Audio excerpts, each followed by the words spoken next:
haves and the have-nots. Let's discuss. You know the old saying, more money equals more problems. The reaction to that statement varies depending on who you ask. If you ask someone with a lot of money, they'd agree. But if you ask someone whose mattress is actually the sidewalk on East Charleston, the bugs in their hair, and the FUBU jersey that hasn't come off in 8 years would probably keep them from understanding a wealthy man's point of view. It's always been about the haves versus the have-nots, right? And it's crazy because when distinguishing the two, we always use extreme examples. When we think of a have-not, we think of someone pushing all of their worldly possessions around in a Home Depot shopping cart with the nearest Home Depot 15 to 20 miles away.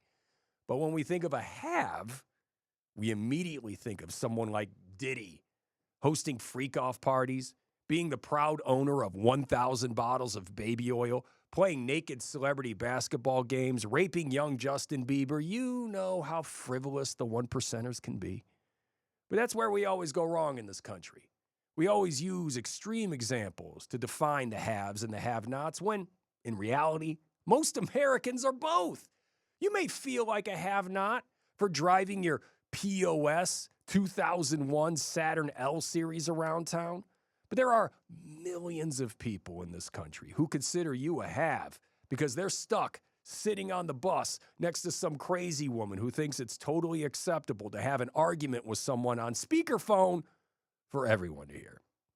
You could have a ton of money and still be jealous of the husband who encourages his wife to sleep with Johns for $50 a pop because although they might not have it all, they at least have each other.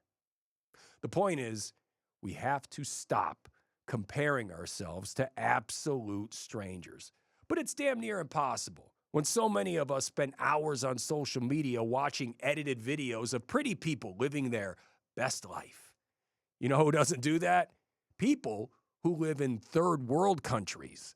The people in these countries experience the four horsemen of the apocalypse daily. They're constantly picking flies out of their eyes, and they're all dressed in T-shirts that read Philadelphia Eagles, Super Bowl 58 champions.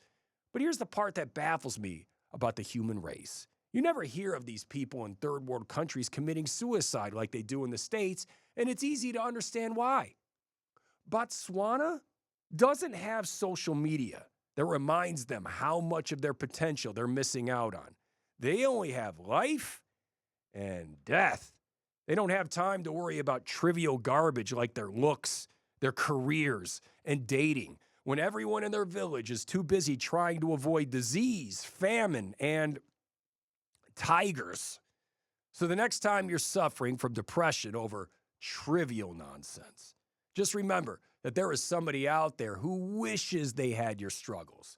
You may have suffered trauma at the hands of bullies when you attended high school, but Afghani women are like, yeah, but you got an education, and you got that education without a single drop of acid hitting your face. You may have lost everything on the stock market due to bad investments, but Burkina Faso is like, yeah, but you didn't have armed militants storm your village, chop off your son's arm, and snatch your family's coveted cup of rice. Or the next time you have to pawn a family heirloom to pay the bills, just know there's a guy in Bangladesh who will gladly trade you their daughter for a goat.